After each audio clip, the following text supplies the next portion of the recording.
Hello everyone, how are you today? Welcome back to my class Patsaria Chemistry Classes Gwalior for the preparation of G, NEET and board exam. Today we are going to discuss on lecture number 19 of hydrocarbon from class 11th. In this lecture we will discuss about sulfonation of alkane. This lecture is very important for those students who are preparing for G or NEET with board exam. So let's start without delay. What kindly request to you, please like, share and subscribe my channel. तो आज के इस lecture में मैं lecture number 19 में आपको properties of alkene सिखाने वाला हूं और इसमें इस प्रॉपर्टी का नाम है सल्फोनेशन ऑफ एल्केन। इसके पहले मैंने नाइट्रेशन और हेलोजिनेशन दो प्रॉपर्टी आपको सिखा चुका हूं। आपको निश्चित रूप से उन प्रॉपर्टीज में सब कुछ समझ में आ गया होगा। यदि नहीं आता तो आप मुझे कमेंट सेक्शन में जरूर बताते।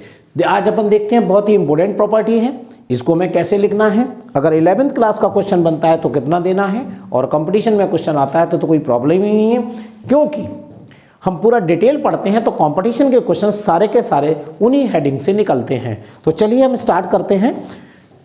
सल्फोनेशन ऑफ एल्केन, थोड़ा सा लिख लीजिए इसमें। व्हेन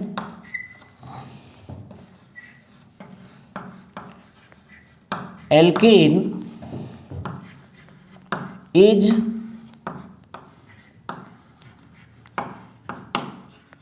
treated with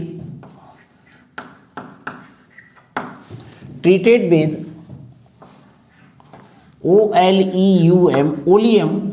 इस ओलियम का फॉर्मूला होता है H2S2O7 और इसका दूसरा नाम मैं लिख सकता हूं और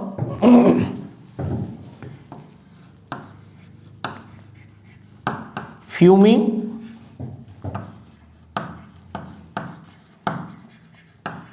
सल्फ्यूरिक एसिड। इसका फॉर्मूला होता है, इसे लिखा जाता है H2SO4 और इसमें प्लस SO3 मिला देते हैं तो ये फ्यूमिंग सल्फ्यूरिक एसिड, दोनों को जोड़ेंगे तो यही बनेगा oleum H2S2O7। Hydrogen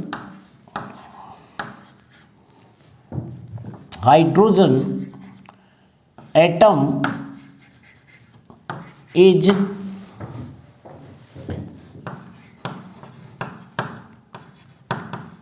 replaced by single bond SO3H group. ये मेन चीज है इसके अंदर। सल्फोनेशन में, नाइट्रेशन में भी सेम था, हेलोजिनेशन में भी सेम था। बस आपको क्या करना है, एल्केन से हाइड्रोजन रिप्लेस करना है और उस जगह पर सल्फोनेशन करा रहे हैं तो सिंगल बॉन्ड SO3H जोड़ देंगे। अगर नाइट्रेशन कराते हैं तो सिंगल बॉन्ड NO2 अटैच करेंगे। अगर हेलोजिनेशन कराते हैं तो Cl, Br और I में से किसी एक को ऐड कर देते हैं। When alkane is treated with oleum और fuming sulphuric acid, hydrogen atom is replaced by single bond SO3H group.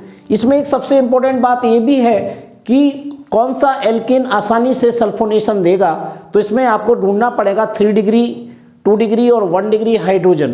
तो 3 डिग्री हाइड्रोजन जिन एल्केन्स में होंगे वो आसानी से रिएक्शन देते हैं। सेकंड नंबर पर प्रायोरिटी में आता है 2 डिग्री हाइड्रोजन वाले एल्केन और थर्ड प्रायोरिटी में आता है 1 डिग्री हाइड्रोजन वाले एल्केन्स। तो यहाँ पर ऑर्डर ऑफ प्रायोरिटी लिख देता हूँ।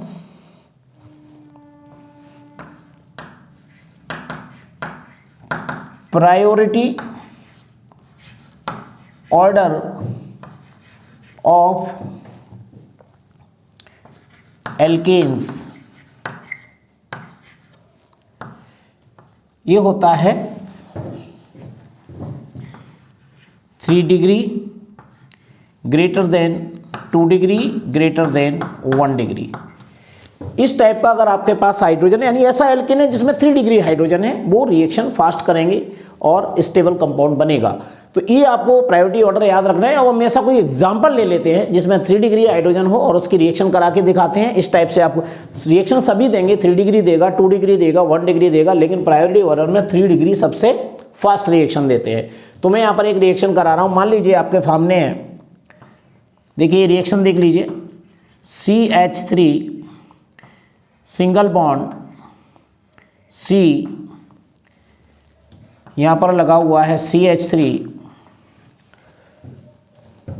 और आगे भी लगा है यहाँ पर CH3, इस टाइप का कंपाउंड है और नीचे इसमें H जुड़ा हुआ है। ये कंपाउंड है, इसकी हमें रिएक्शन कराना है, यानी इसका सल्फोनेशन कराना है। Sulphonation means reaction with oleum या reaction with fuming sulphuric acid.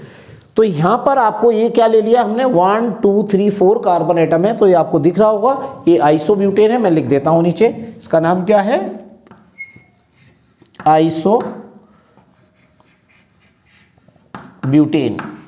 ये हमने लिया और अब इसका क्या करेंगे, इसकी रिएक्शन कराएंगे प्लस H2SO4 प्लस SO3 इसमें साथ में एक्स्ट्रा मिलाया जाता है। ये आपका इसके साथ रिएक्शन कराएंगे H2SO4 प्लस SO3 के साथ। एरो लगा दीजिए,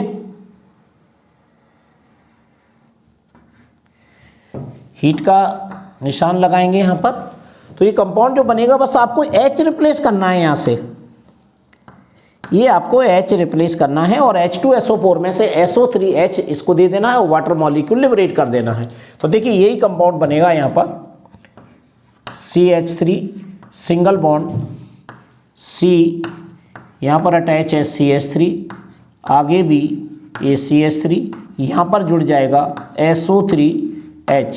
ये बन गया हमारा फाइनल प्रोडक्ट और प्लस H2O यहाँ पर लिबरेट हो जाएगा। इसका क्या नाम होगा जरा देख लेते हैं। इसका नाम होगा, जैसे ये लॉन्गेस्ट चेन है, इसमें यहाँ से नंबरिंग करेंगे 1 2 और ये 3 कार्बन एटम, 2 कार्बन पर मिथाइल और SO3H अटैच है। SO3H एक फंक्शनल ग्रुप है और मिथाइल सब्स्टिट्यूएंट ग्रुप होगा जो कि साइड चेन के फॉर्म में है। तो यहाँ पर मैं लिखूंगा 2 मिथाइल, इसका नाम होगा 2 methyl propane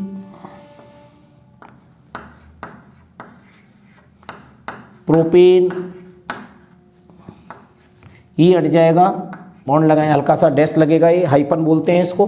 propane 2 sulphonic acid,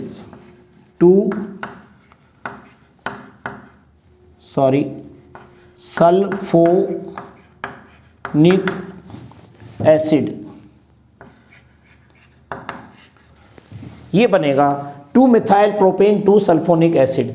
ये हमारा सिंपल सी सल्फोनेशन की प्रोसेस है। यहाँ पर लिख भी देता हूं मैं, सल्फोनेशन ये एरो के ऊपर लिखा जाता है।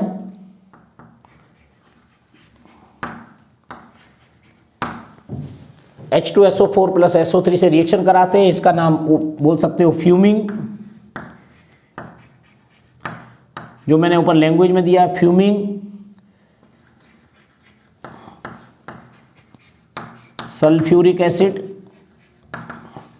इससे रिएक्शन कराएंगे और ये हमने लिया है आइसोब्यूटेन। ये जो कार्बन आप देख रहे हैं ये 3 डिग्री कार्बन है और 3 डिग्री कार्बन से जो हाइड्रोजन अटैच है उसे बोलते हैं 3 डिग्री हाइड्रोजन। तो ये रिएक्शन फास्ट देता है और हमारा कंपाउंड बन जाता है ए। इतनी सिंपल सी ये रिएक्शन है, आप इसे आसानी से कर सकते हैं।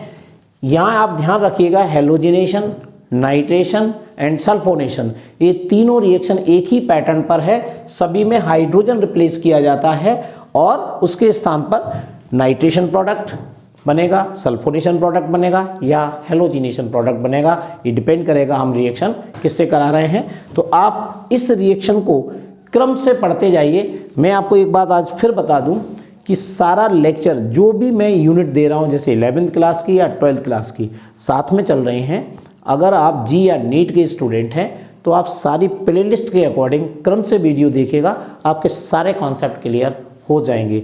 ये आपके छोटे छोटे पार्ट्स हैं जिसे आपको पढ़ने में भी प्रॉब्लम नहीं आएगी और आपको समझ में भी आएगा, याद भी होता जाएगा। फिर भी अगर आपको किसी भी टाइप का कन्फ्यूजन अगर दिखाई देता है तो मुझे कमेंट सेक्शन में ज़रूर बताइएगा। So thank you very much. Next lecture will be continue.